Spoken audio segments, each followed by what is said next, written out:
예, 주님께서 오늘 시간 말씀으로 초등학교 시절 강연 때 어떤 일을 기억합니다.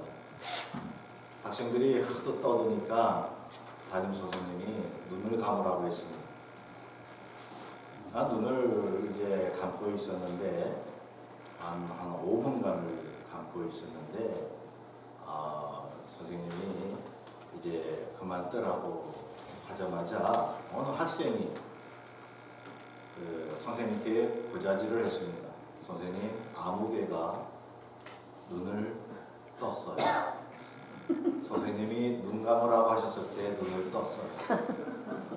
선생님 그 많은 학생에게 그런 질문을 했죠. 너는 그걸 어떻게 알았냐? 그래서 그 반이 아주 웃음바다가 된 기억이 아직도 생생합니다. 특히 요즘 시대를 보면 사람들이 이렇게 남에게 너무 이렇게 에너지를 쏟고 너무 이렇게 신경을 쓰고 있다는 생각을 많이 합니다. 비판적이고 남을 판단하는 눈이 아주 예리합니다. 누구는 어떻고 저떻고 하는 말들 말입니다. 과연 우리 신앙인들의 눈은 어디로 향해야 될까요? 어디로 향해야 우리가 영적으로 건강한 신앙인의 눈을 가졌다고 말을 할 수 있을까요? 남을 향한 눈입니까? 아니면 자신을 향한 눈입니까? 이런 눈이 건강한 것입니다. 남을 향한 눈은 관대하고 이해와 포용성을 가지고 남들을 안아주는 눈 말이죠. 그게 신앙인 아닌가요?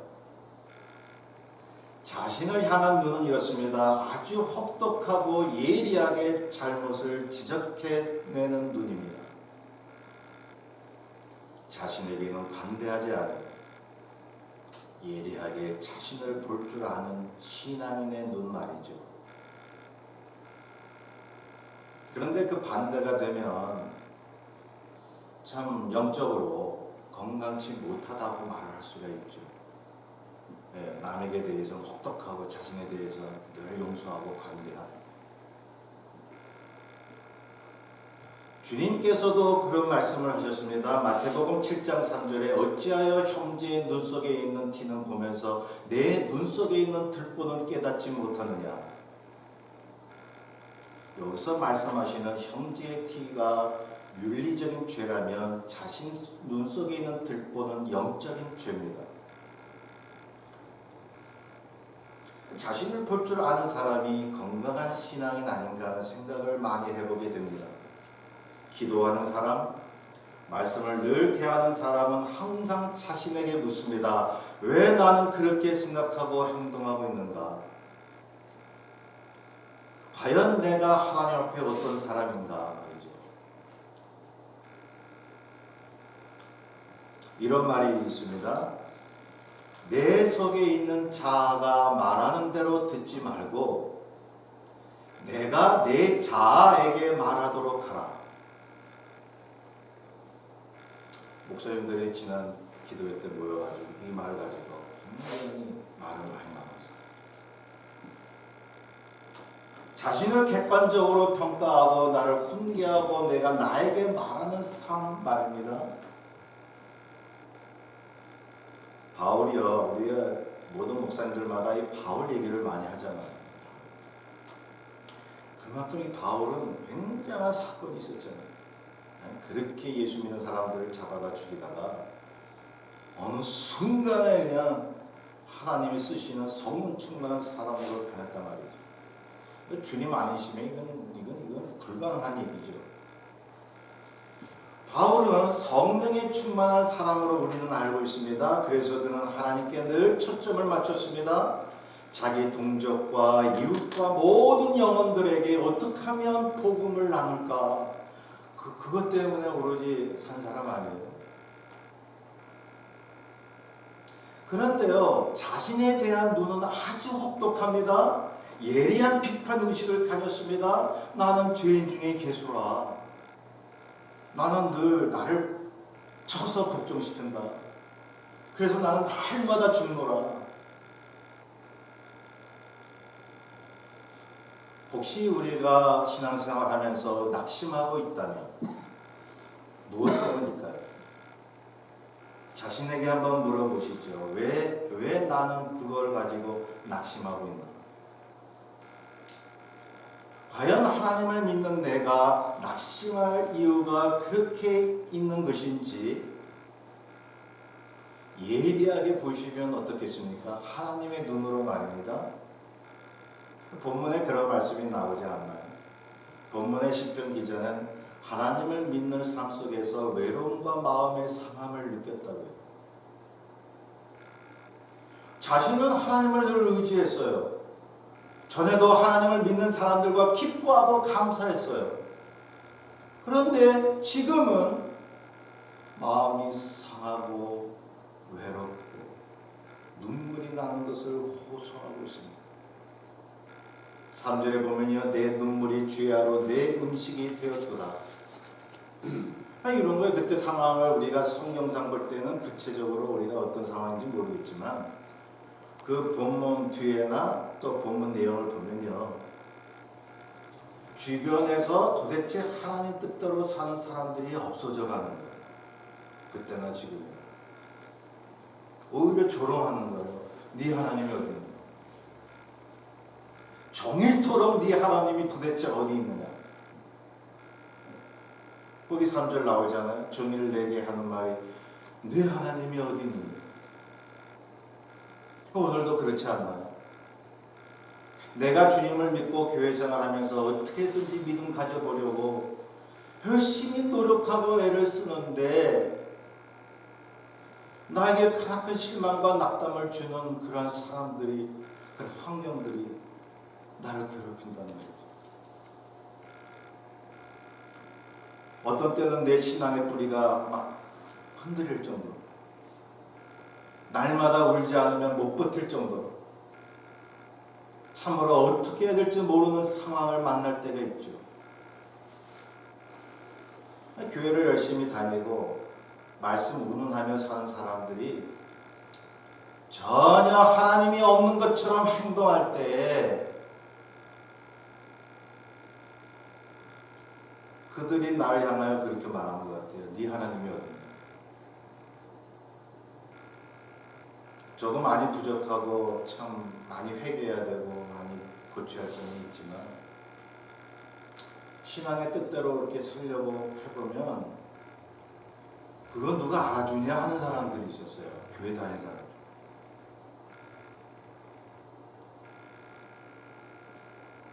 하나님 하면서도 행동은 하나님을 진실히 믿고 사는 사람들을 조롱하는 거죠. 보이지도 않는 하나님 어디 있느냐. 그렇게 말하는 격이죠.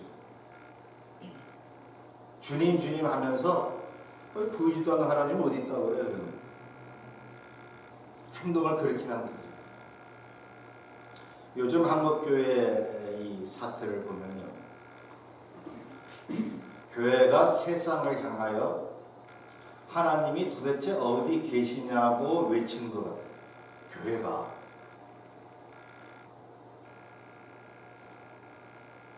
그 사이에 진실한 교회들과 신앙은 어떨까요? 울고 있는 거예요.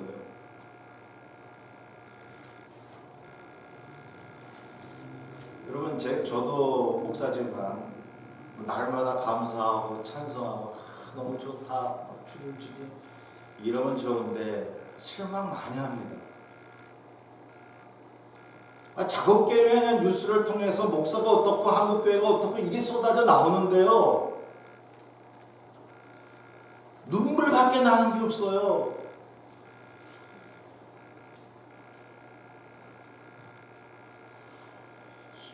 드러나지 않는 진실한 교회와 진정한 크리스찬들이 오늘 시편 기자와 같은 마음 아니겠어요? 그런데 본문에서 우리에게 주시는 하나님의 말씀이 무엇인가요? 주변 모든 사람들이 하나님이 없는 것처럼 살고 하나님의 사람에게 네 하나님이 어디 있느냐고 조롱할 때에 낙심하지 말라고 말씀하시는 겁니다. 왜 널 그들 때문에 낙심을 하냐? 왜요? 참 신앙인도 낙심할 수가 있어요. 자기 문제 때문에 낙심할 수도 있는데 도대체가 이 신앙대로 사는 사람이 드물어 그렇게 느낄 때 낙심이 되는 거야. 나만 바보 같네? 아, 저 사람 교회를 다녀도 뭐 그냥 세상 할 짓 다 하고 다니는데 나는 주님의 뜻대로 살다 보면 손해도 보는데 나만 바보 같네? 눈물 나오는 거예요, 눈물. 참 신앙인도 낙심할 수가 있습니다. 어떤 사람들에게는 신앙까지 흔들릴 위험이 있어요. 목사님이 저런데 신앙생활 오래 했다고 하는 사람이 저런데 그래서 그렇게 기도를 한 사람 하나님 뭐 하세요? 저 사람 차단해 주세요. 아니 하나님 뜻대로 살지 않는 사람 하나님께서 딱 좀 처리해 주시면 아 정말 하나님 살아계시다고. 그래서 신앙 그 하나님 뜻대로 사는 사람들이 더 힘나지 않겠습니까? 그런데요 제멋대로 사는 사람은 오히려 신앙대로 사는 사람보다 더 잘 살게 하시니 이게 어떻게 된 겁니까? 누구나 한 번쯤 들 수 있는 생각이죠. 그러다가 자기 생각대로 안 되니까 말이죠. 낙심이 돼요. 하나님 어디 계십니까? 그러니까 신앙인도 혈기가 올라올 수 있어요. 참 신앙인 이럴 수가 있는. 그런데요. 본문은 우리에게 아주 좋은 신앙의 눈의 모델을 보여주고 있습니다. 그 모델이란 자신을 조롱하고 하나님 없다라고 외치는 사람을 향한 눈이 아니라 자신을 향한 기도의 눈이었습니다. 5절에 보면 내 영혼아 내가 어찌하여 낙심하며 어찌하여 내 속에서 불안해야 하는가 너는 하나님께 소망을 두라. 그가 나타나 도우심으로 말미암아 내가 여전히 찬송하리로다. 여기 보면요 시편 기자는 낙심하고 종일 울 수밖에 없는 자신을 향해 말하고 있는 거예요. 자기 안에 쏟아져 이렇게 나오는 그런 자신의 말을 듣는 게 아니라 내가 나에게 말하고 있는 거예요. 너 그러면 안 된다. 자신을 객관적인 눈으로 보는 것입니다. 아주 예리한 하나님의 눈으로 자신을 향하여 달래고 말합니다. 너 그래서는 안 돼. 주님을 믿는 네가 그럴 수 있니? 사랑하는 성도 여러분, 때로 힘들고 아픈 일이 있어서 마음에 낙심이 오거들랑 자신을 이렇게 달래주세요. 너 견딜 수 있어. 낙심할 이유가 하나도 없어. 주님이 너를 영적으로 강하게 하시려고 잠시 동안 연단하시는 거예요. 너는 충분히 해낼 수 있어. 너는 하나님이 사랑하는 사람이야.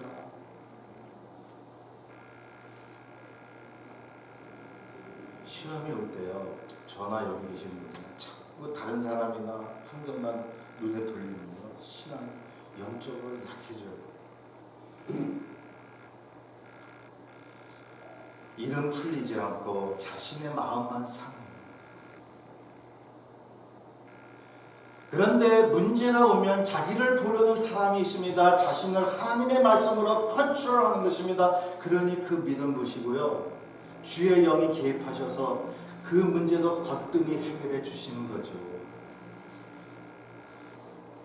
그러니까 주님은 환경이 변하기를 기다리고 계시는 것이 아니고 다른 사람이 변하는 걸 기다리고 계시는 것이 아니라 실망하고 있는 나를 기다리고 계시는 거예요.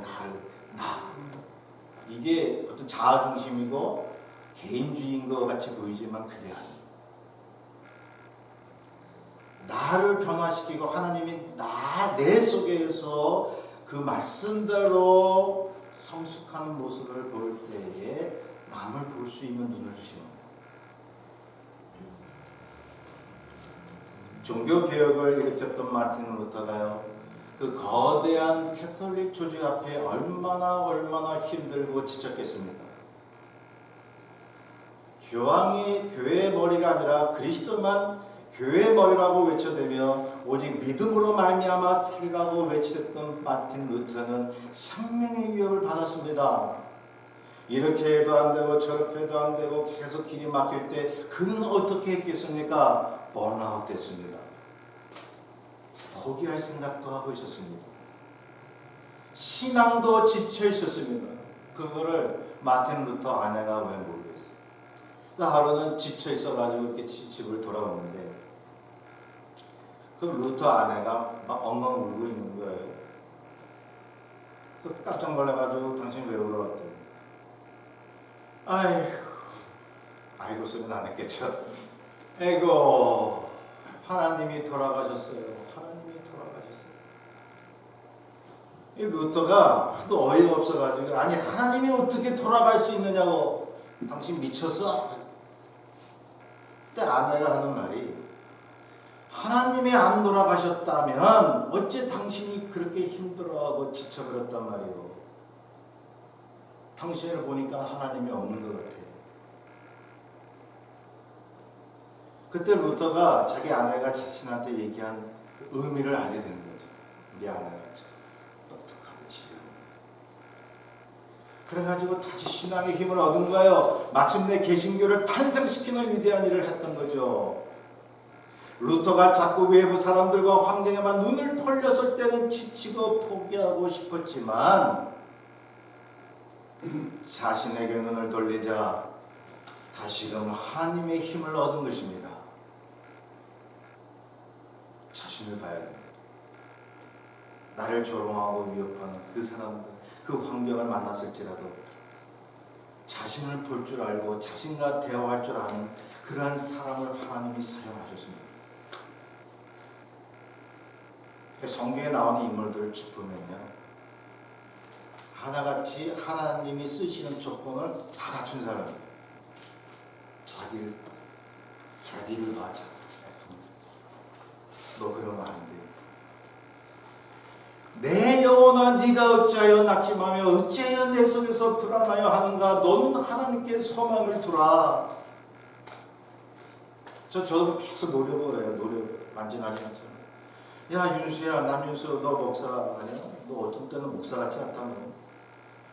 너 그런 마음을 품냐. 너 낙담하지 마. 너 왜 너 하나님이 없는 것처럼 생각하지? 너 보고 가족이 뭐라고 그랬어? 그런 얘기가 있죠. 목사 가정에서 그 목사 가족들이 자기 아빠나 남편인 목사에 대해서 제일 잘한다고. 예, 그 목사들이 그걸 알아요. 아는데 정말 가정에서도 목사나 이럴 수는 없죠. 그런데 가끔 혈기가 나오고 막 이런 게 있거든요. 그러면 목회자가 자기 가족들하고 누가 잘났니? 뭐 아니 이렇게 하면요, 그 가정이 풍지박산되는 거예요. 목회자 아들들 자녀들이 이 잘못되는 거 여러분 보시잖아요. 엘리 제사장의 두 아들이 그 잘못되는 거 이 성경에 보이고 있잖아요. 왜 그렇죠? 목사가요, 많은 성도들을 만나고 대중들을 만나고 많은 사람 앞에 설교하지만 자신을 만나는 시간을 적게 갖는 거예요. 자, 자신과 대화한다는 것은 거듭난 속사람의 내가 신앙적인 이성적 판단으로, 여러분 이 신앙생활하고 기도한다 할 때는요, 마음의 뜨거움으로 주저 땀 흘리면서 기도도 물론 해야죠. 그러니까 그렇게만 하면 그 사람은 써 추풍나게 돼요. 신앙생활이라고 하는 것은요, 예리한 이성적 판단입니다. 과연 뭐가 옵니까? 그래서 이성적으로 뭐 학문적이든 어떤 지혜를 갖든 어떤 내가 살아온 경험을 통해서든 예리하게 아주 객관적으로 아주 요만한 간대함도 없이 나한테 물어보는 거야. 너 정말 그런 마음 그런 행동하는 거 정말 옳으니? 정말 네가 생각할 때 네가 옳다고 생각하니? 그러면요, 나는 누구에게 얘기를 못해도 하나님과 내 자신한테는 얘기할 수 있잖아요. 정말 신앙의 양심을 가졌다면. 그럼 나는 그렇게 대답할 수밖에 없는 거예요. 그래, 내가 틀렸구나. 바로 고쳐야지. 너 틀렸다고 생각하면, 네가 정말 신앙이라면 고쳐. 그래서 자신과 대화한다라고 하는 것은 예리한 신학적 판단이에요. 여러분, 성경은요, 예언자적인 메시지, 정말 선포적인 메시지 나오겠지만요, 잠언전도서 지혜문학을 보세요. 예리한 이 판단, 이성적 논리적 판단을 우리에게 던져주고 있는 거예요. 그러한 신앙의 이성적 판단으로 잘못된 생각과 감정으로 뒤덮인 그런 자신과 토론하는 것입니다. 디베이트하는 겁니다. 너 그러지 말라. 어느 것이 맞냐고 변론하는 것입니다. 자신을 보듬어주고 설득하는 것입니다. 그래서 본문 5절 끝부분 보면요, 너 왜 불안해하니? 그렇게 질문한 뒤에 이렇게 얘기해요. 나는 그의 도우심으로 인해 여전히 찬송합니다. 자신을 설득합니다. 나는 하나님을 그래도 온전히 섬길 거야. 본문 뒤에도 같은 상황 속에서 같은 내용이 나오잖아요. 그래서요, 사실 자신을 제일 잘 알고 자신을 혹독하게 객관적으로 예리한 비판을 할 수 있는 분은 자신밖에 없어요. 하나님은 우리를 사랑하십니다. 하나님이 우리에게 아무리 시험당하고 사람에게 실망하고 아무리 우리가 넘을 수 없는 장애물을 만났다 할지라도 주님께서 그렇게 말씀하지 않습니까? 너 낙심할 이유가 없어. 내가 있어. 너 왜 하나님이 없는 것처럼 그렇게 생각하니? 그렇게 마음을 품니? 시편 기자와 같이 어려울 때 하나님만을 찾도록 그렇게 기도하도록 믿음을 지키라고 말씀하시는 거죠. 우리 주변 환경, 나를 괴롭히는 사람들 하나님 보시기에는 아무것도 아닙니다. 정말 아무것도 아닙니다. 하나님이 그들을 곧 처리해 버리시니까요. 오직 하나님의 눈은 진실한 자녀 개인에게 맞춰져 있는 거예요. 잘 이기라고, 잘 버티라고, 그러면 하나님의 상급이 있다고, 곧 악인들이 의인들 앞에서 엎드러지는 것을 볼 것이라고. 누누이 성경은 우리에게 메시지를 전달해 주고 있습니다. 늘 자신을 위로하고 격려해 주십시오. 세상을 이기는 그런 주의 자녀들 되기를 주의 이름으로 축원합니다. 그 뜻을 잘 생각하며 321장 찬송하겠습니다. 351